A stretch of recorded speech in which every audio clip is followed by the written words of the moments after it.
మీ బంగారాన్ని సొమ్ముగా మార్చే బాధ్యత మాది. తాకట్టులో ఉన్నా సరే విడిపించి కొనబడును. వివరాలకు సంప్రదించండి కొమూరి గోల్డ్, ఆంధ్రప్రదేశ్ మరియు తెలంగాణ. సీఎం రేవంత్ రెడ్డి వర్సెస్ టాలీవుడ్ పెద్దలుగా సాగినటువంటి ఈ ఎపిసోడ్లో ఎవరు గెలిచారు, ఎవరు తగ్గారు అనేటువంటిదే ఇప్పుడు హాట్ టాపిక్. సరే, ఎవరు గెలిచినా ఎవరు ఓడినా ఇరు వర్గాలు శాంతి కోసమే జరిగాయి అనేటువంటిది మరొక వాదన. వాదనలు ప్రతివాదనలు ఎలా ఉన్నా అసలు ఈ పరిస్థితికి కారణం ఎవరు, ఇక్కడితో ఈ సమస్య ఆగిపోతుందా లేకపోతే మరికొన్ని సమస్యలను తీసుకొస్తుందా అనేటువంటిదే ఇప్పుడు $1 మిలియన్ ప్రశ్న. ఈ ప్రశ్నలపై ఇన్ డెప్త్గా, ఇన్ డీటెయిల్గా మాట్లాడేందుకు let's invite senior journalist and analyst Kiran గారు. సార్ నమస్తే. నమస్తే సార్, రేవంత్ రెడ్డి గెలిచాడు, టాలీవుడ్ పెద్దల తాట తీశాడు అని ఎవరికి వారు హెడ్లైన్స్ పెట్టుకుంటున్నారు, తమ్నెయిల్స్ పెట్టుకుంటున్నారు. అవును, తగ్గారు, తగ్గితే తప్పే ఉంది అని మాత్రమే కాకుండా ఆ ఒక్కడి వల్లే ఇదంతా అని చెప్పి అల్లు అర్జున్ ఏకిపారేస్తున్నారు కొంతమంది. ఓవరాల్గా ఈ ఎపిసోడ్లో ఎవరు గెలిచినట్లు, ఎవరు నెగ్గినట్లు? ప్రభుత్వ పవర్ ఏంటో రేవంత్ రెడ్డి గారు చూపించారు అని అనుకోవాలి. ఇది బల ప్రదర్శనకు మూల్యం చెల్లించుకున్నారు. ఇవాళ అల్లు అర్జున్ గారి దగ్గర మాత్రమే ఉన్న ఇష్యూ, ఆయనకు మాత్రమే పరిమితమైన ఇష్యూ. అల్లు అర్జున్ గారు అరెస్ట్ అయిన తర్వాత ఆయన ఇంటికి వెళ్ళి బల ప్రదర్శన చేసినప్పుడు అనేక మంది వెళ్ళారు. ఎందుకు వెళ్ళారు వాళ్ళంతా? అల్లు అర్జున్ గారికి సంఘీభావం ప్రకటించడానికి, అల్లు అర్జున్ గారిని ఓదార్చడానికి వెళ్ళారు. ఏ క్షణంలో వెళ్తారు? అలాగే ఎప్పుడు సంఘీభావం ప్రకటిస్తారు, ఎప్పుడు ఓదారుస్తారు? ఆయనకేదో అన్యాయం జరిగితేనో, ఆయన మీద కుట్ర జరిగితేనో ఆ రకమైన ఒక సంకేతం ఇస్తారు. సో పొలోమంటూ ఇండస్ట్రీ మొత్తం వెళ్ళిన తర్వాత ఒక్కసారిగా ఇది అల్లు అర్జున్ విషయం కాస్త సినిమా ఇండస్ట్రీ వర్సెస్ ప్రభుత్వంగా మారిపోయింది. మారిపోయిన తర్వాత మరింత ఆగ్రహోదగ్రుడయ్యాడు సీఎం. అక్కడి నుంచి ఇక మొదలైన తర్వాత అందరి తర్వాత అబ్జర్వ్ చేశారు. ఇదేదో మనం అల్లు అర్జున్ని కన్సోల్ చేస్తున్నామని మాత్రమే అనుకున్నాం, కానీ ఇది రేవంత్ రెడ్డి గారిని ఇగోని హర్ట్ చేస్తున్నట్టుగా మనం అనుకోలేదు. ఆ తర్వాత రియలైజ్ అయ్యారు. సో అల్లు అర్జున్ గారు చేసిన ఆయన యాటిట్యూడ్తో జరిగిన ప్రమాదం కాస్త ఈ సినిమా ఇండస్ట్రీకి మొత్తానికి వచ్చింది.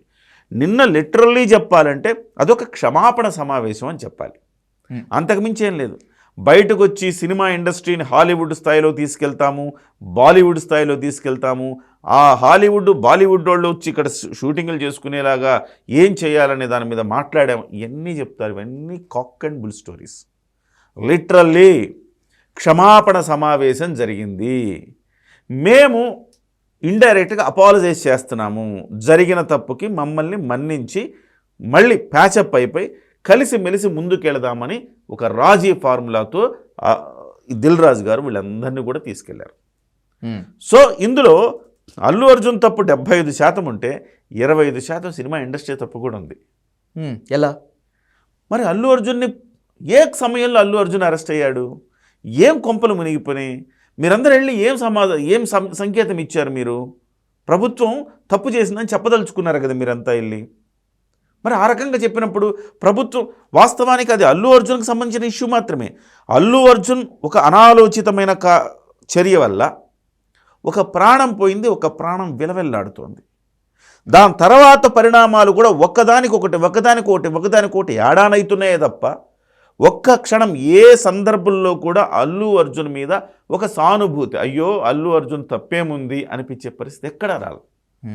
పోనీలే అల్లు అర్జున్ తప్పైతే పొరపాటుకు కదా అది, ఆ పొరపాటుకు తగినట్టుగా ఆయన స్పందించాడు, పోనీలే మానవత్వం చాటుకున్నాడు అని ఒక్కళ్ళు అనలా. ఈ సందర్భంలో అలా అన్నప్పుడు మీరు ఎలా వెళతారు ఆయన దగ్గరికి? మీరు పోనీ వెళ్ళిన సినిమా ఇండస్ట్రీ పెద్దలందరూ కూడా మీరేమైనా అద్భుతం ఏమంటారు, ఆ కుటుంబానికి ఏమన్నా మీరు సానుభూతి చూపించారా? పోనీ అల్లు అర్జున్తో పాటు ఒక శిల్పా రవిచంద్రారెడ్డి అని వెళ్ళాడు కదా, ఆ శిల్పా రవిచంద్రారెడ్డి కోసం ఈయన ఎన్నికల ప్రచారానికి వెళ్ళాడు కదా, ఆ శిల్పా రవిచంద్రారెడ్డి కుటుంబం కూడా వచ్చింది మొన్న ప్రీమియర్ షోకి, బెనిఫిట్ షోకి. అవును, ఆయనతో పాటు. సో అల్లు అర్జున్ వెళ్ళలేకపోవచ్చు కుటుంబం దగ్గరికి, కానీ శిల్పా రవిచంద్రారెడ్డి నా మిత్రుడు నా కోసం వచ్చాడు నంద్యాల దాకా. ఈ ఘటన ఆయన పొరపాటుగా జరిగింది, ఆయన ప్రమేయం లేదు, అయినా జరిగింది కాబట్టి నేనున్నాను. 100 ఎకరాలు ఉన్నాయండి శిల్పా వాళ్ళకి భూములు హైదరాబాద్లో. ఏమండి ఆయన ఒక 2 కోట్లు 3 కోట్లు ఇవ్వలేడా అండి? సో అక్కడి నుంచి మొదలుకొని ప్రతిదీ కూడా అల్లు అర్జున్ నెగిటివ్. ఆ నెగిటివిటీ ఉన్న చోటకి సినిమా ఇండస్ట్రీ మొత్తం వెళ్ళి పూసుకుంది ఆ నెగిటివిటీ. అందుకే రేవంత్ రెడ్డి గారు అసెంబ్లీలో అంత ఘాటుగా స్పందించారు. కన్నుపోయిందా, కాలు పోయిందా, చేయి విరిగిందా, ఎందుకు వెళ్ళారు మీరంతా అని అడిగారు. అక్కడితో సినిమా ఇండస్ట్రీకి సీన్ అర్థమైపోయింది. That's genuine question. Genuine question అది. మనకు చుక్కలు కనబడబోతున్నాయి అని అర్థమైంది. టికెట్ రేట్లు పెంచేది లేదు, బెనిఫిట్ షోలు లేవు, కఠినమైన నిర్ణయాలు తీసుకున్నారు ఆయన. సో అప్పుడు కానీ ఈ మట్టి బుర్రలకు అర్థం కాలేదు. కొంచెం నా హ్యూమానిటీ ఉండాలి కదండి. సినిమాలో సెలబ్రిటీలు అనేంత మాత్రం సరిపోదు కదండి. మనుషులే కదండి, మనుషులం, అందరం మనుషులం కదా. కొంచెం సెలబ్రిటీ, కొంచెం మీరు ఫోన్ చేసి పరామర్శించండి, ఇబ్బంది లేదు. మీరు వెళ్ళడం అదొక పండుగ వాతావరణంలో చేయడం ఏంటంటే నాకు అర్థం కాదు. చాలా విస్తుపోయేలాగా సమాజం సిగ్గుపడే సంఘటన అది మీరు చేసింది ఆ రోజు. దానికి తగ్గ ప్రతిఫలం, దానికి తగ్గ మూల్యం చెల్లించుకోవాల్సిన పరిస్థితి వచ్చింది. ఆ మూల్యాన్ని నిన్న చెల్లించారు. మిగతా అంతా కాక్ అండ్ బుల్ స్టోరీస్. కేవలం మహాప్రభో మమ్మల్ని మన్నించండి అనుకోకుండా జరిగిపోయింది. మా మీద మనసులో ఏమీ పెట్టుకోకండి, కలిసి మెలిసి ముందుకెళ్దాం. ఎన్టీఆర్ గారు సహకరించారు, మర్రి చెన్నారెడ్డి గారు సహకరించారు, చంద్రబాబు సహకరించారు, రాజశేఖర్ సహకరించారు. ఇప్పుడు మీరు కూడా సహకరించండి. ఎవరు సహకరించలేదు సార్ ఇప్పటి వరకు? అందరూ సహకరించారు. ఈవెన్ రేవంత్ రెడ్డి గారు ఆంధ్రప్రదేశ్లో కంటే ఎక్కువ రేట్లు పెంచారండి ఇక్కడ. అవును సార్, 1239 రూపాయలు బెనిఫిట్ షోలో మీరు టికెట్ ఎందుకు ఇచ్చారు రేవంత్ రెడ్డి గారు? సరే మీరు సహకరిద్దామని ఇచ్చారు, మీరేం చేశారు? రేవంత్ రెడ్డి గారిని ఆ సవాల్ చేసినట్టు అల్లు అర్జున్ ఐకాన్ స్టార్ అని టీషర్ట్ వేసుకొని ఆయన ప్రెస్ మీట్ పెట్టడం, మీరందరూ వెళ్ళి ఆయనకి సంఘీభావం ప్రకటించడం, మీరు డెఫినెట్గా రాంగ్ ఇండికేషన్ ఇచ్చారుగా. అవును సార్. దాని ఫలితం ఇవాళ ఆ రకమైన పరిస్థితి దారితీసిందని చెప్పాలి. కట్ త్రోట్గా చెప్పుకోవాలంటే సార్, అల్లు అర్జున్ అతి ఓవర్ యాటిట్యూడ్ వల్లే ఈరోజు సినిమా పరిశ్రమలు పెద్దలు మొత్తం అంతా పొలోమంటూ సీఎం ముందుకు వెళ్ళి మోకాళ్ళ దండ వేయాల్సినటువంటి పరిస్థితి దాదాపు 100%. ఒక వ్యక్తి యాటిట్యూడ్ ఇవాళ ఇక్కడ వరకు దారితీసింది. సినిమా ఇండస్ట్రీ మొత్తం లిటరల్లీ సాగిల పడాల్సి వచ్చింది. యాటిట్యూడ్ ప్రాబ్లం అక్కడ. నేనంటాను క్యారెక్టర్ ఈజ్ మోర్ ఇంపార్టెంట్. మీ ప్రతిభా పాఠవాల కంటే మీ వ్యక్తిత్వం చాలా ముఖ్యం. వ్యక్తిత్వం లేక అనేక మంది ప్రతిభావంతులు చరిత్రలో కలిసిపోయారు, కాలగర్భంలో కలిసిపోయారు. చరిత్రలో అద్భుతమైన పేరు లిఖించుకోవలసిన వాళ్ళు కాలగర్భంలో కలిసిపోయారు అనేక మంది. ఇవాళ కొంతమందిని మనం తీసుకుంటప్పుడు విజయ్ దేవరకొండ ఎగిరెగిరి పడి కింద పడిపోయాడు కదా. ఆ తర్వాత అంతకుముందు జేడి చక్రవర్తి లాంటి హీరో ఉండేవాడు, అతను శ్రీకాంత్ ఒకేసారి వచ్చారు, కానీ అతని ఇండస్ట్రీలో రామ్ గోపాల్ వర్మ, అతని పరిస్థితి ఏమైంది? ఈ యాటిట్యూడ్ ఉన్నవాళ్ళు ఎవరు కూడా రాణించలేదు. సో ఒక సినిమా, 2 సినిమాలు, 3 సినిమాలు హిట్ అవుతాయి. నేను కరెక్ట్గా క్రికెట్ పరిభాషలో చెప్పాలంటే సచిన్ టెండూల్కర్, వినోద్ కాంబ్లీ ఒకేసారి వచ్చారు. ఎగ్జాక్ట్లీ. కానీ వినోద్ కాంబ్లీ సచిన్ కంటే ప్రతిభావంతుడు అని కొనియాడారు ఆ రోజుల్లో. కానీ సచిన్ టెండూల్కర్ క్యారెక్టర్తో తన కెరీర్ని బిల్డ్ చేసుకున్నాడు. వినోద్ కాంబ్లీ క్యారెక్టర్ లెస్గా ఉండి ఇవాళ హాస్పిటల్ పాలయ్యాడు. ఈ మధ్య కాలంలో పృథ్వీ షా అనే ఒక క్రికెటర్ని మీరు చూసే ఉంటారు. పృథ్వీ షా గురించి ఒక ఈనాడులో ఒక పేజీ మొత్తం యాడ్ రావాలంటే 40-50 లక్షలు ఇవ్వాలి మీరు. అలాంటిది పృథ్వీ షా నిలువెత్తు ఫోటో వేసి మరో సచిన్ టెండూల్కర్ అని రాశారు ఈనాడు లాంటి పత్రికలు. వాళ్ళ నాన్న ఎంత కష్టపడ్డారు, ఈ పిల్లాడి ప్రతిభా పాఠవాలంటే కొనియాడారు. లిటరల్లీ అతను క్యారెక్టర్ కోల్పోవడం వల్ల అతను ఎంత ప్రతిభ ఉన్నా అతను వాళ్ళ రంజీ జట్టులోకి వెళ్ళాడు. సో ఏ రంగంలో చూసుకున్నా క్యారెక్టర్ అనేది చాలా ఇంపార్టెంట్. ఇవాల్టికి చిరంజీవి గారు ఒక సమావేశానికి వస్తున్నాడన్నా, ఒక సందర్భానికి వస్తున్నాడన్నా, మెగాస్టార్. ఎందుకు చిరంజీవి గారి గురించి చెప్తున్నా అంటే ఇవాళ తెలుగు ఇండస్ట్రీకి ఆయనే మెగాస్టార్ కదా, ఆయనే నెంబర్ 1. మనం అవునన్నా కాదన్నా ఇవాళ ఆయనతోనే నెంబర్ 1 పోయింది. ఆ తర్వాత వచ్చేవాళ్ళు ఎవడి సినిమా హిట్ అయితే వాడే నెంబర్ 1, ఎవడి సినిమా పోతే వాడు వెనక్కి వెళ్ళిపోతూ ఉంటాడు. సో కానీ ఒక నెంబర్ 1 అనే స్థానం ఆయనతోనే ఆగిపోయింది. సో అలాంటి వ్యక్తి ఏ సందర్భానికి వచ్చినా కానీ ఎంత హంబుల్గా వస్తాడు. ఆయన నడక చూడండి, ఆయన పిలుపు చూడండి, ఆయన చూపు చూడండి, ఎంత హంబుల్గా ఉంటాడు. సొంత మేనమామని చూసి కూడా నువ్వు నేర్చుకోలేకపోతే ఇంకేం చేయాలి? నేనైతే ఒకటే చెప్పదలుచుకున్నా అల్లు అరవింద్ గారికి, యాటిట్యూడ్ ఈజ్ మోర్ ఇంపార్టెంట్. మీరు ఆ క్యారెక్టర్ని నిలుపుకోమని మీ అబ్బాయికి చెప్పాలి. ఇంత మేనేజ్మెంట్ చేయగలుగుతారే మీరు? ఇంతమంది చిరంజీవి లాంటి వాళ్ళనే వెనకొండి నడిపారని చెప్పుకుంటారే. చిరంజీవి గారికి అన్ని మేనేజ్మెంట్ అంతా ఈయనే చేసి పెట్టాడని ప్రచారం ఉంటుంది. ఆ తర్వాత అల్లు అర్జున్ గారిని హీరో చేశారు, రామ్ చరణ్ గారిని హీరో చేశారు, పవన్ కళ్యాణ్ గారిని, అందరికీ లాంచింగ్ అంతా ఈయనే చేశాడు కదా. సో అలాంటిది మీరు ఎందుకు ఈ సింపుల్ పాయింట్ మర్చిపోయారు? అర్జున్ గారికి ఎందుకు చెప్పలేకపోయారు? ఇలా కాదు నాన్న ఉండాలి, ఇలా ఉండాలి, ఎంత ఎత్తు ఎదిగినా ఒదిగే ఉండాలి నాన్న అని ఎందుకు చెప్పలేకపోయారు? చెప్పలేకపోవటం వల్ల ఇవాళ ఇక్కడ దాకా వచ్చింది ఇష్యూ అని నేను అనుకుంటున్నాను. అల్లు అర్జున్ యాటిట్యూడ్కి లేకపోతే మిగతా వాళ్ళు విమర్శిస్తున్నట్లు బన్నీ బలుపుకి కారణము అల్లు అరవింద్ ప్రత్యక్ష పరోక్ష కారణం అనుకోవచ్చా? నేను అనుకోవడం అల్లు అరవింద్ గారికి చేత కాలేదు అనుకుంటున్నా. అల్లు అరవింద్ గారు బిజినెస్ మ్యాన్ అండి. ఓకే, ఆయన ఎప్పుడు యాటిట్యూడ్ లేదు. ఆయన ఎన్నో సినిమాలు తీశాడు. ఇవాళ ఆ నలుగురు అనుకునే వాళ్ళలో ఆయన ఒకడు. అనేక సినిమా థియేటర్లు ఆయన చేతిలో ఉన్నాయి. ఆయన శాసిస్తున్నాడు సినిమా ఇండస్ట్రీని ఒక నిర్మాత పొజిషన్లో. ఈవెన్ ఓటీటీ ప్లాట్ఫామ్లో కూడా ఆహా ద్వారా హవా చూపిస్తున్నాడు. అంత ఉన్న వ్యక్తి మాట అల్లు అర్జున్ వినకపోయి ఉండవచ్చు అని నేను అనుకుంటున్నాను. వాళ్ళ అమ్మగారు ఒక దాంట్లో చెప్పారు అన్స్టాపబుల్లో, మా వాడెవరి మాట అయినా వింటే బాగుండు అని. ఒక్కళ్ళ మాట కూడా వినడు, మూర్ఖత్వం మొండిగా ఉంటాడు అని. బహుశా నేను అనుకున్నదే చేస్తా, నాకు ఇష్టమైతే వస్తా, ఇష్టమైతే పోతా అనే డైలాగ్ ఫేమస్ అయింది కదా ఆయనది. సో ఆ రకంగా అల్లు అర్జున్ గారు ఆ రకమైన యాటిట్యూడ్ వల్ల ఇవాళ దెబ్బతిన్నాడు. ఆయనకు అర్థమవుతుందో లేదో మనకు తెలియట్లేదు, కానీ ఆయన ఇవాళ 2 కోట్ల రూపాయలు ఇవ్వచ్చుండొచ్చు విజయ్. 2 కోట్ల రూపాయలకు సంబంధించి నేను అనేక సందర్భాల్లో మీలాంటి ఛానల్లో చెప్పాను నేను. ఏమవుద్దు, ఒక 2 కోట్ల రూపాయలు 3 కోట్ల రూపాయలు పోతే 300 కోట్లు తీసుకున్నవాడికి 3 కోట్లు ఇస్తే ఏమైద్దు, 2 కోట్లు ఇస్తే ఏమైద్దని, 2 పిల్లలు ఉన్నారు, కనీసం 2 కోట్లు ఇవ్వండి అయ్యా అని నేను చాలా సందర్భాల్లో చెప్పాను. చివరికి ఆ 2 కోట్లు ఇచ్చారు. కానీ ఇప్పుడు ఇచ్చి కూడా ప్రయోజనం లేదు. కానీ ఆ 2 కోట్లు ఇచ్చే పరిస్థితికి లోపు ఎంత డ్యామేజ్ జరిగిపోయింది. Exactly sir. మీరు ఒకరోజు జైలు పాలయ్యారా? మీ క్యారెక్టర్ మొత్తం పోయిందా? క్యారెక్టర్ అసాసినేషన్ జరిగిందని బాధపడుతున్నారా? 3, అల్లు అర్జున్ ఏంటి ఇంత ఈ రకంగా వ్యవహరించారని ప్రజలు చులకనైపోయారా? మనశ్శాంతి కరువైందా? తర్వాత సినిమా విజయాన్ని ఆస్వాదించలేకపోయారా? మీ వల్ల సినిమా ఇండస్ట్రీ మొత్తం సంకరాకపోయింది ఒక రకంగా చెప్పాలంటే. నెక్స్ట్ ఏమంటే గేమ్ చేంజర్, 500 కోట్ల రూపాయలు బడ్జెట్ పెట్టుకొని ఉన్నాడు దిల్ రాజు. ఏమైపోవాలి? మొదటి వారమే కదండి ఒక్క టాకు బాగలేదు సినిమా అని వస్తే కథం అంతే. 2వ వారం నుంచి 1వ వారం ప్రేక్షకులు ఎక్కుతారు. బాగలేదు అని వచ్చిన తర్వాత 2వ వారం నుంచి ఎవరు ఉండరు. కనీసం 1వ వారం వసూలు చేసుకోవాలి కదా వాళ్ళు. సోషల్ మీడియా ఇంత ర్యాంపాంగ్ రేజ్లో ఉన్నటువంటి టైంలో 1 డే నెగిటివ్ టాక్ చాలు కదా. ప్రతి ఒక్కడు రివ్యూరే ఇప్పుడు. అంతే కదండి సార్. ఒకప్పుడు సినిమాకి రివ్యూవర్లు కొంతమంది ఉండేవాళ్ళు, అవును, క్రిటిక్స్ అనేవాళ్ళు వాళ్ళని. ఇవాళ ప్రతివాడు క్రిటికే. సో క్రిటిక్ డబ్బులు తీసుకున్నా మంచిగా చెప్పొచ్చు, కానీ సోషల్ మీడియాలో ఆపలేరు ఏది. ఇలాంటప్పుడు సినిమా వాళ్ళకి అవసరం టికెట్ రేట్లు పెంచుకోవడం. నిజంగా పరిశ్రమ నిలబడాలంటే అవసరం. అందులో మనమేమి, కానీ మీరు విపరీతంగా పెంచొద్దు, దానికి ఒక కంట్రోల్ ఉండాలి అంతే తప్ప దాన్ని మీరు అతివృష్టి వద్దు, అనావృష్టి వద్దు. కానీ ఇవాళ ఏమైపోయింది, నేను పెంచున్న టికెట్లు బెనిఫిట్ షోలు లేవంటే దిల్ రాజు పరిస్థితి ఏంటి, రామ్ చరణ్ పరిస్థితి ఏంటి, బాలకృష్ణ పరిస్థితి ఏంటి, మరి ఆ సినిమా డాకు మహారాజ్ తీసిన వాళ్ళ పరిస్థితి ఏంటి? ఇప్పుడు అదే జరుగుతుంది కదా సార్, అదే జరగబోతుందిగా. అందరూ రేవంత్ కరాఖండిగా చెప్పేశారు కదా, what I promised on house అంతే జరుగుతుంది, దానికి కట్టుబడి ఉంటాను చెప్పన్నారు కదా అన్నాడు కదా. మరి ఇప్పుడు వీళ్ళందరినీ నువ్వు దెబ్బ కొట్టినట్టే కదా. మొత్తం ఈ చివరికి 2 కోట్లలో కూడా ఆయన మళ్ళీ కోటే ఇచ్చాడు.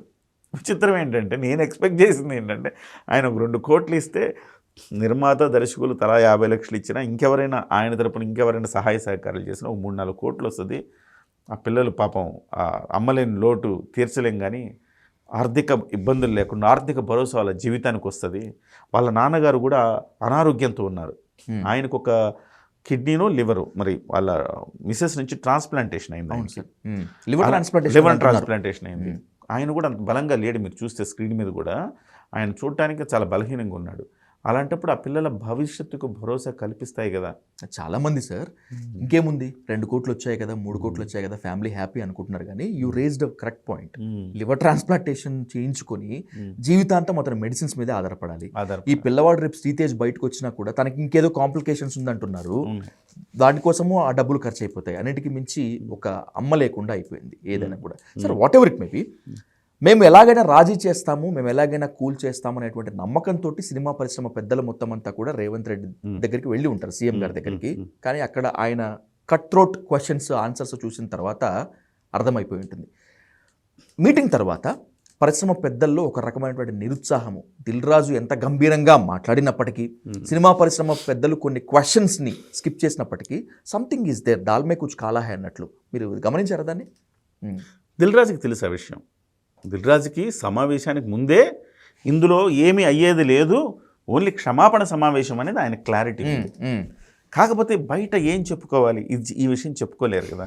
అవును, మేము ఇంటర్నేషనల్ స్టాండర్డ్స్, సినిమా పరిశ్రమ, నేను హైదరాబాద్ క్యాపిటల్ చేస్తున్నాం, ఇవన్నీ ఏవో చేస్తారు. ఇవన్నిటికి ఇప్పటికిప్పుడు వెళ్ళాల్సిన అవసరం ఏముంది? మీరు హైదరాబాద్ క్యాపిటల్ చేస్తే అటువైపు ఆంధ్రప్రదేశ్ వాళ్ళు కూడా అడుగుతున్నారు కదా, మా దగ్గర కూడా షూటింగ్లు చేయండి అని అడుగుతున్నారు కదా. ఖచ్చితంగా ఆంధ్రప్రదేశ్ డెవలప్ అవ్వాలి. మీరు మరి హైదరాబాద్లో ఇంత చేశారు, మళ్ళీ అటువైపు కూడా కలవాలి కదా మీరు. సో ఇంత అర్జెంట్ కలవాల్సిన అవసరం కూడా లేదు కదా. అందరు చిన్నపిల్లలు ఎవరు లేరు కదా ఇక్కడ, మీరు చెప్తే వినడానికి. రేపు సంక్రాంతికి సినిమాలు ఉన్నాయి. సరే, దిల్ రాజు ఆలోచన ఏంటంటే అట్లీస్ట్ వీళ్ళందరూ వెళ్ళి ఒకసారి ఆయనకి చెప్తే కొంతలో కొంత మారి, సరేలే టికెట్ల వ్యవహారంలో ఆయన ఏం మాట్లాడకుండా ఉంటారనుకున్నారు. కానీ ఆయన దాన్ని కూడా కరాఖండిగా చెప్పాడు, మళ్ళీ ఒక్కసారి చెప్పారు. బట్ నేను అనుకుంటాను ఎలాగోలా ఆయన బిజినెస్ మ్యాన్, దిల్ రాజు కూడా అద్భుతమైన బిజినెస్ మ్యాన్. ఎలాగోలా టికెట్ రేట్ బెనిఫిట్స్ లేకపోయినా టికెట్ రేట్లు ఎంతో కొంత హైక్ చేసుకోగలుగుతాడని నేను అనుకుంటున్నా. దానికి ఇంకా ఒక 15 రోజుల సమయం ఉంది కాబట్టి, డెఫినెట్గా 10వ తారీఖు కదా సినిమా కాబట్టి అనుకుంటున్నాను. కానీ ఓవరాల్గా నిన్న ఏం సాధించారు వాళ్ళు చెప్పండి? ఏం సాధించారు? రేవంత్ రెడ్డి గారు పిల్లల్ని ఒక టీచర్ దగ్గరికి వెళ్ళి, టీచర్ మాది తప్పైపోయింది టీచర్, మరొకసారి రిపీట్ చేయండి టీచర్ అని చెప్తే, వెరీ గుడ్, మీరు ఇక నుంచి 8 గంటలకల్లా స్కూల్కి రావాలి, ప్రేయర్కి ముందే మీరు స్కూల్కి రావాలి, అన్ని హోంవర్కులు చేసుకురావాలి, బెల్లు కొట్టినాకే ఇంటి నుంచి బయటికి పోవాలి, మధ్యలో క్రమశిక్షణగా ఉండాలి. ఇలా ఎలా అయితే టీచర్ చెప్తారో అలా చెప్పారు ఆయన నిన్న. మీరు మద్యం, గంజాయి, డ్రగ్స్ ఈ ప్రచారం మీరు చేయాలి, ఉమెన్ ప్రొటెక్షన్కి సంబంధించిన ప్రచారం చేయాలి, మీరేం అతీతులు కాదు, సామాజిక బాధ్యత మీరు కలిగి ఉండాలి. మీరు ఈ రకంగా మేము సెలబ్రిటీలు, మేము బౌన్సర్ని తీసుకొస్తాం, నెట్టి పడేస్తామంటే కుదరదు.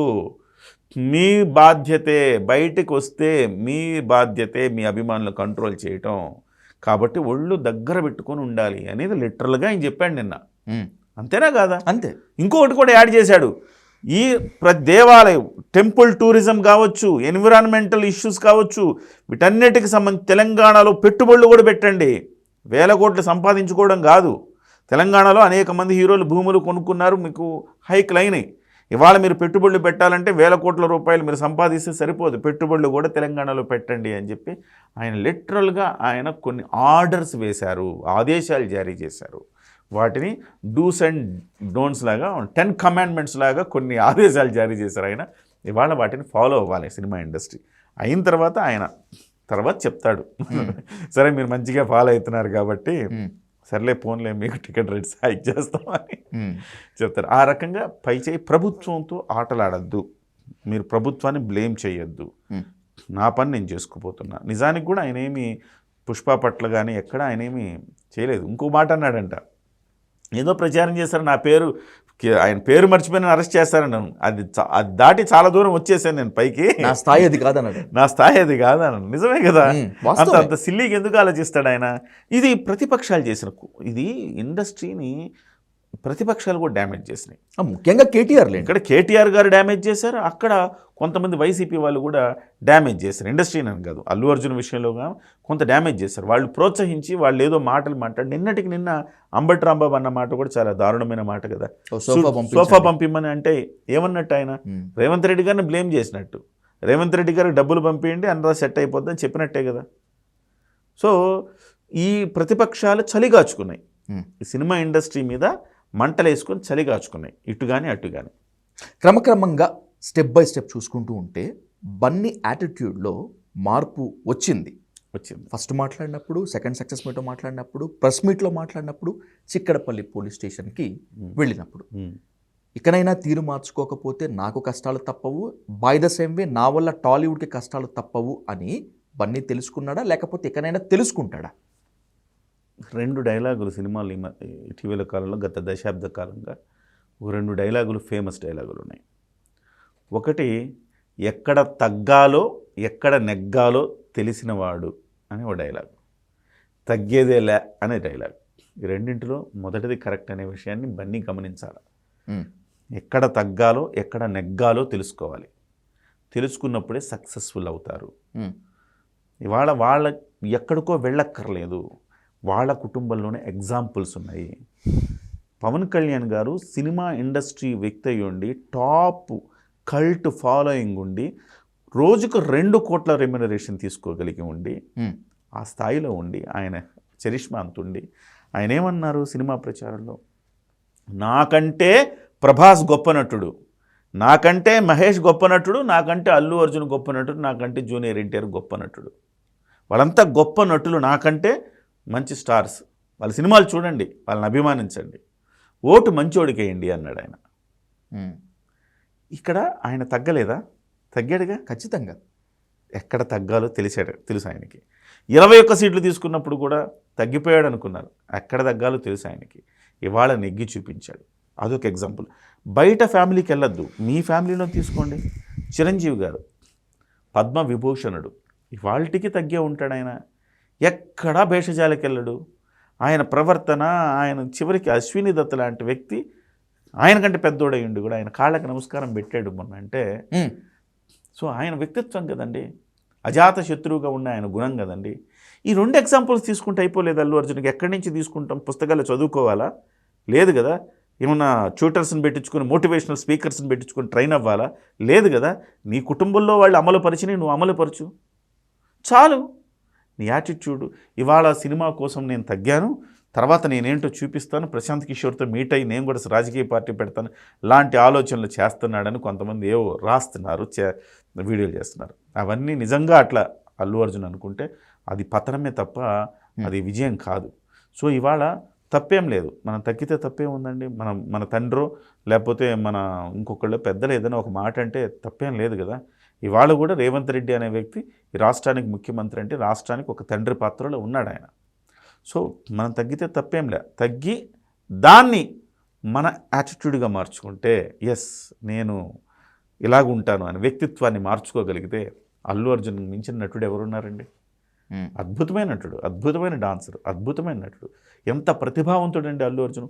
అమితాబ్ బచ్చన్ అన్నాడండి మన కౌన్ బనేగా కరోడుపతిలో నిన్న, అల్లు అర్జును అమితాబ్ గారు మిమ్మల్ని అల్లు అర్జున్ గారిని ప్రేమిస్తాము, అభిమానిస్తాం, మాకు పిచ్చాను ఒక హిందీలో ఒకళ్ళు చెప్తే, హిందీ కంటెస్టెంట్ చెప్తే ఆయన అన్నారు, అల్లు అర్జున్తో నన్ను పోల్చకండి, ఆయన నాకంటే గొప్పవాడు, నేనే ఆయన వీరాభిమానిని అని ఆయన అన్నాడంటే చూసుకోండి. Big B. ప్రతిభా పాట వాళ్ళకి మీకేం కొదవలేదు. కొంచెం వ్యక్తిత్వాన్ని మార్చుకుంటే మిమ్మల్ని కొట్టేవాడు లేడు. Exactly. Let's conclude with one important question Kiran గారు. ఇది చాలా మోస్ట్ ఇంపార్టెంట్ క్వశ్చన్. నాకెందుకులే ఈ పెంట అనే మెగాస్టార్ చిరంజీవి అనుకున్నారా, లేకపోతే నేను వెళ్తే ఒకవేళ నష్టం జరిగితే దానికన్నా కూడా నా వల్ల జరగాల్సిన లాభమే ఎక్కువ అనుకొని మెగాస్టార్ సైలెంట్ మోడ్లోకి వెళ్ళిపోయారా?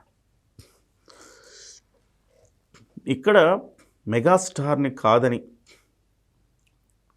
సినిమా ఇండస్ట్రీ సమస్యలు చర్చించడానికి దిల్ రాజు వద్దకు వెళ్ళే అవకాశం లేదు. సరే, దిల్ రాజు రేవంత్ రెడ్డి గారి దగ్గరికి వెళ్ళే అవకాశం లేదు. బుల్డోజ్ చేసి మెగాస్టార్ని బుల్డోజ్ చేసి వెళ్ళే అవకాశం లేదు. ఎందుకు వెళ్ళారంటే మెగాస్టార్, నేను లాస్ట్ ఇంటర్వ్యూలో కూడా చెప్పాను, మెగాస్టార్ అనే వ్యక్తి ఇవాళ మెగాస్టార్ మాత్రమే కాదు, మెగా పవర్ హౌస్. అటువైపు తమ్ముళ్ళు ఇద్దరు మంత్రులు, ఒక ఆయన డిప్యూటీ, ఒక ఆయన మినిస్టరు, కొడుకు గ్లోబల్ స్టారు, ఆయన మెగాస్టారు, అలాంటి పద్మ విభూషణుడు. ఆయన్ని వదిలి వెళ్తుందా ఏదైనా బృందం? అస్సలు వెళ్ళదు.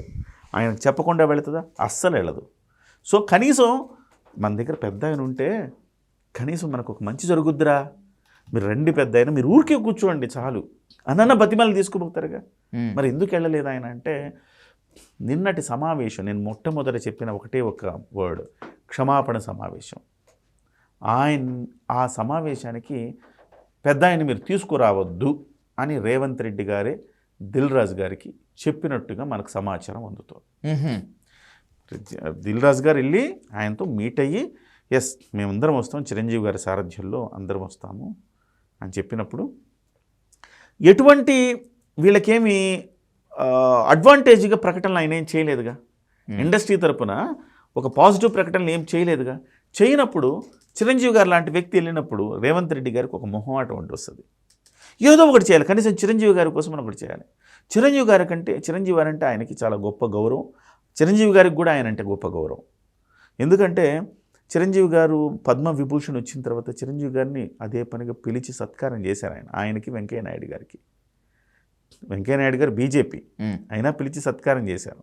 చిరంజీవి గారు సినిమా ఇండస్ట్రీకి పెద్ద, పిలిచి సత్కారం చేశారు. అంత గొప్ప గౌరవం ఏ ముఖ్యమంత్రి కూడా ఇవ్వరు అట్లాంటి గౌరవం. ఎందుకంటే ఆయన బీజేపీ, ఆయనేమో ఇంకొక తమ్ముడేమో బీజేపీతో కలిసి ఉన్నాడు. సో అలాంటప్పుడు కాంగ్రెస్ పార్టీకి ఏం పని ఉంటుంది? ఇచ్చింది బీజేపీ, కానీ కాంగ్రెస్ పార్టీ ముఖ్యమంత్రిగా ఆయన చిరంజీవి గారి మీద ఉన్న అభిమానంతో మనం సత్కరించుకోవాలని పిలిచి వాళ్ళిద్దరి మధ్య మంచి బాండ్ ఉందండి.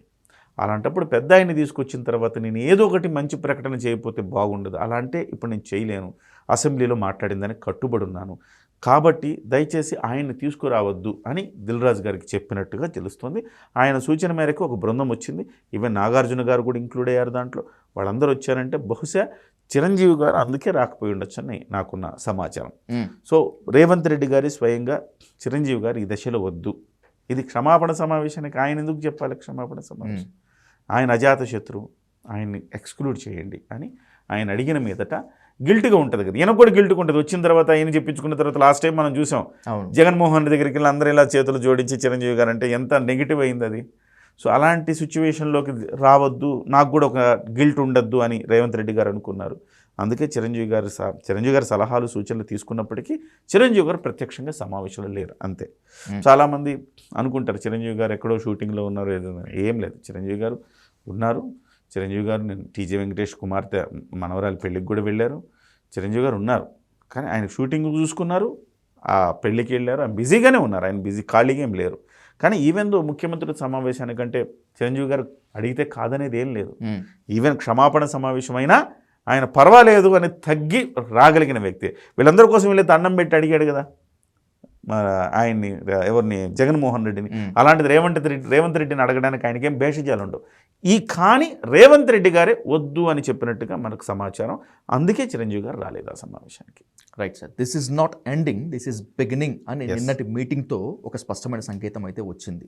కానీ యాజ్ ఎర్లీ యాజ్ పాసిబుల్ ఇలాంటి సమస్యలు వీటన్నిటికీ ఎండ్ కార్డ్ పడాలని అందరూ కూడా కోరుకుంటున్నారు. మాట్లాడుతున్నటువంటి మీరైనా ప్రజెంట్ ఇండస్ట్రీలో వాళ్ళు కూడా కొంచెం వైజ్గా ఆలోచించాలి. ఏదైనా ఇష్యూ జరిగినప్పుడు ఆ ఇష్యూని ఎట్లా సార్ట్అవుట్ చేయాలి, ఆ ఇష్యూని మనము ఫ్లేరప్ చేసుకోకుండా ఎలా ఉండాలి అనేది ఆలోచించాలి. నిజంగా ప్రభుత్వాలు మీకు సహకరిస్తున్నాయి కాబట్టే మీ టికెట్ ధరలు పెరిగినాయి, మీకు బెనిఫిట్ షోలు వస్తున్నాయి. అన్నీ చేసిన తర్వాత ఇవాళ ప్రభుత్వాన్ని తప్పుపట్టేలాగా మీరు వ్యవహరించకూడదు. రేవంత్ రెడ్డి గారు అడిగారట, మీరు ఎందుకు ఖండించలేదండి ఆ ప్రచారాన్ని అని. ఏమని పేరు మర్చిపోయినందుకు ఇలా చేశారని అందరూ అంటుంటే అలాంటిది ఏమీ లేదని మీరు ఎందుకు ఖండించలేదు ఇండస్ట్రీ తరపున? అదే నిజమవ్వాలని అనుకున్నారా మీరు అని గట్టిగా కాస్త మందలింపుగా అన్నారట. అలాంటి అన్నప్పుడు ఇండస్ట్రీ వైజ్గా ఆలోచించాలి. ఇవాళ సినిమా ఇండస్ట్రీకి పెద్ద లేని లోటు చాలా స్పష్టంగా కనపడుతోంది.